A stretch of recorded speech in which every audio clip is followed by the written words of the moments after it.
American Inspiration for Teens, 5, Macmillan do Brasil, 2000. Unit 1, Lesson 1, Exercise 2. Questionnaire. Teenage talk. Leo Evans is 16 and lives in a suburb of Chicago. What do you usually do on weekends? I go skateboarding, I play guitar, and I listen to music with my friends. And we go to clubs every Saturday night. How often do you go to the movies? Once or twice a month. What are you reading right now? A great book called The Golden Compass by Philip Pullman. What are your favorite subjects at school? Drama, Spanish, and computer science. What do you and your friends talk about? Sports and music. Do you have a girlfriend? No, all the girls like older boys because they have cars and jobs and money. Anyway, I'm not looking for a girlfriend. What are you wearing today? A fleece jacket, jeans, and sneakers. How are you feeling? I'm fed up with homework. What are you looking forward to? Midterm break. I'm spending a week with my cousins in New York. I can't wait. What do you care about? I think the environment is really important. We're destroying the planet. What do you worry about? There's a lot of crime around here because of drugs. Some people are too scared to go out at night. What's your ambition? I want to be an actor, and I'd like to travel around Latin America.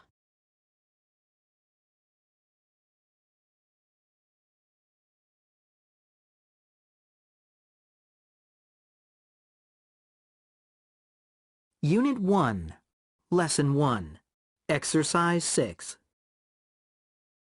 Tiffany Bello is 15 and lives in Boston. Hi, Tiffany. Can I ask you a few questions? Yeah, sure. What do you usually do on weekends? I meet my friends downtown, and I go to parties every Saturday night. How often do you go to the movies? Not very often, about once a month. What are you reading right now? I'm not reading anything. What are your favorite subjects at school? History and art. What do you and your friends talk about? Clothes, TV, and boys. Do you have a boyfriend? Yes, he's called Jake. He's 18, and he's a student at our college. What are you wearing today? A black top, a denim skirt, and boots. How are you feeling? Excited, because I'm 16 tomorrow. What are you looking forward to? My birthday party. What do you care about? Politics. I want to change the world. But I think most politicians are useless. What do you worry about? I worry about exams. I get really nervous. What's your ambition? I want to do well on all my exams and go to college.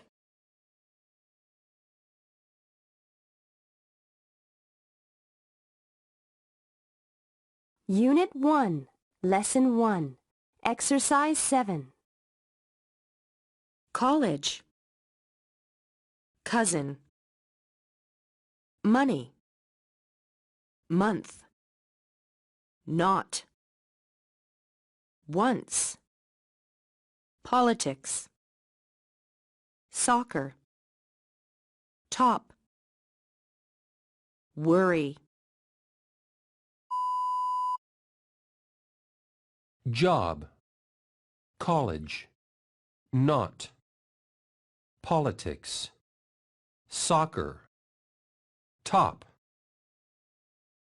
Club. Cousin. Money. Month. Once. Worry.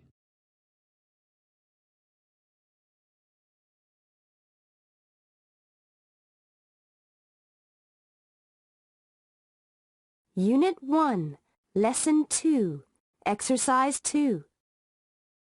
Diary of a Teenager. Melissa Dawson, 16. My first vacation without parents. Just me and my best friend, Kate. So why did I hate every minute of it? I was 200 miles from home when Mom called. She apologized for calling, but I wanted to talk to my mom. I was so glad to hear her voice. I missed her and Dad, my brother Mike, and even Zoe, my little sister. I wanted to go home. We were on vacation in Santa Monica. It was a great place, trendy and cool. The beach was fantastic, and the parties lasted all night. But somehow it didn't mean anything to me. I was bored and depressed. This was our vacation, just Kate and me. This was our week without parents. We wanted Santa Monica to be about friendship, about boys, about freedom, about being young and crazy. We were really excited. But it all went wrong from the start. We both made new friends on the first day, but different friends. Kate's new friends didn't like my accent, and I wasn't good enough for them. It didn't bother me, but it bothered Kate.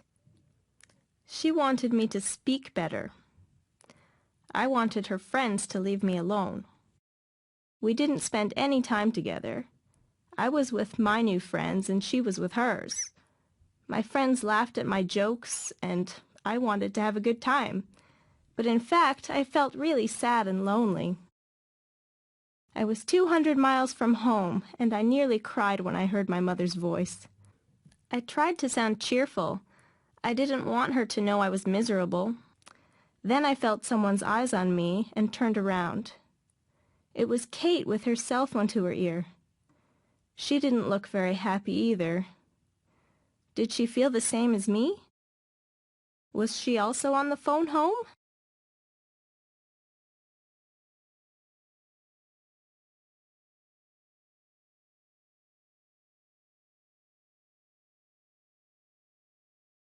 Unit 1, Lesson 2, Exercise 6. Hello? Hi, Melissa. It's Mom. I'm sorry about calling you. No, it's really good to hear you. I just wanted to check that you're all right. Oh, yes, I'm okay. Santa Monica is cool. Are you sure you're okay? You don't sound very happy. No, I'm fine, really. I'm just a bit tired after yesterday. So what happened yesterday? In the morning it was rainy, so I walked along the pier, and I went on rides at the amusement park. And I visited a fortune teller. Really? And in the afternoon the sun came out, so I went for a swim in the ocean. Then I had a picnic with some friends. After that I fell asleep on the beach. And did you go out last night? Yes, I met my friends in a club, and then we went to a party, and I danced for 5 hours. No wonder you feel tired. How's everyone at home? Oh, we're all fine. Well, I just wanted to say hello and enjoy the rest of the vacation. Thanks for calling, Mom. See you on the weekend. Bye.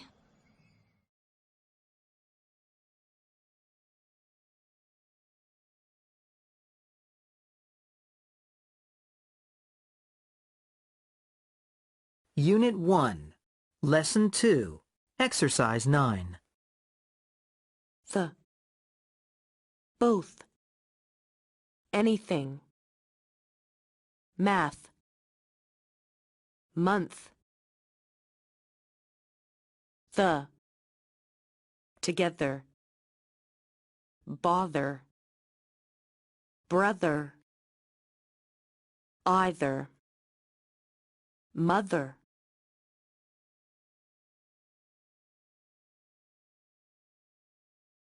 Unit 1, Lesson 3, Exercise 2. Tunnels Beach, Kauai Island, Hawaii, 6:40 a.m., October 31st, 2003. It was a beautiful morning. Bethany Hamilton was surfing with her best friend Alana. The girls got along well together and took part in surfing competitions. Bethany hoped to become a professional surfer. I had no warning at all. The water was clear and calm. It was more like a swimming pool than the Pacific Ocean. I had my right hand on the board, and my left hand in the cool water. We were waiting for the next big wave. I was thinking, I hope the surf gets better soon, when suddenly I saw the shark. The attack happened so fast. The huge jaws of the 4-meter shark covered the top of the board and my left arm. Then I watched in shock while the water around me turned bright red. I didn't scream. It's strange, but there was no pain at the time. But I knew I had to get back to the beach quickly. While Bethany was recovering in the hospital, she asked everyone the same question. When can I surf again? Kilauea Beach, Kauai Island, Hawaii. Late afternoon, November 23rd, 2003. Less than 4 weeks after the shark bit off her left arm, Bethany was back on her surfboard. At first, I couldn't stand up. My dad, who was in the water with me, was shouting, "Bethany, try it one more time." So I did.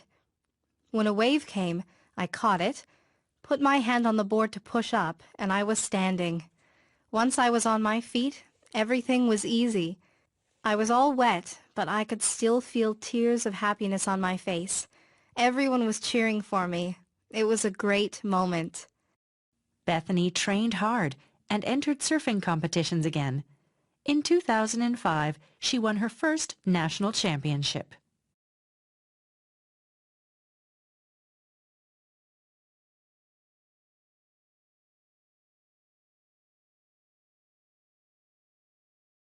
Unit 1, Lesson 3, Exercise 6.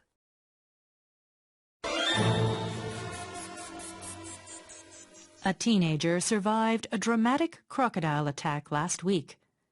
16-year-old Shane Peters was helping his father Clive in the yard at their home near Darwin in Australia. It was really hot. "Dad, I'm going down to the river for a swim," Shane told his father. Shane got to the river, took off his clothes, and jumped in. The river wasn't very deep at the side, so Shane started to swim out to the middle. While he was swimming, he heard a splash behind him. He looked around, but didn't see anything. The river water was cold, and Shane felt great.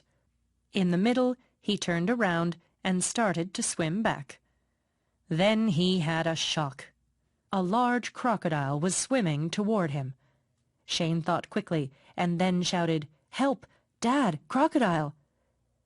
Clive heard his son but thought he was kidding. "Come back here and do some more work," he shouted back. "But Dad," Shane began. But before he said anything more, the crocodile took his arm and pulled him under the water.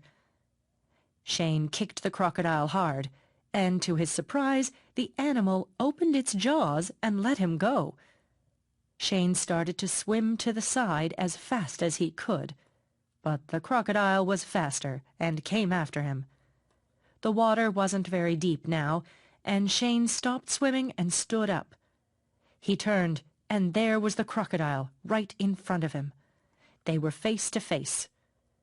Before the crocodile opened its huge mouth again, Shane punched it hard on the nose. The crocodile didn't move, and Shane punched it hard again on the nose. To Shane's great surprise, the crocodile slowly turned and swam away. Shane got out of the water as fast as he could, picked up his clothes, and ran back to the yard. His father was waiting for him and looked at Shane's arm. So it was a crocodile. "Quick, let's get you to the hospital." At the hospital, they cleaned the bites on Shane's arm, and he returned home. The next day at school, everyone wanted to hear the story of the teenager who punched a crocodile.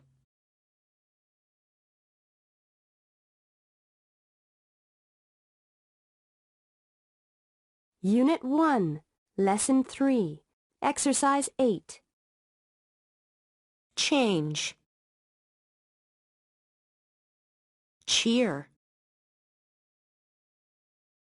Competition. Fish. National. Ocean. Professional. Punch. Push. Shark. Shout. Splash. Watch.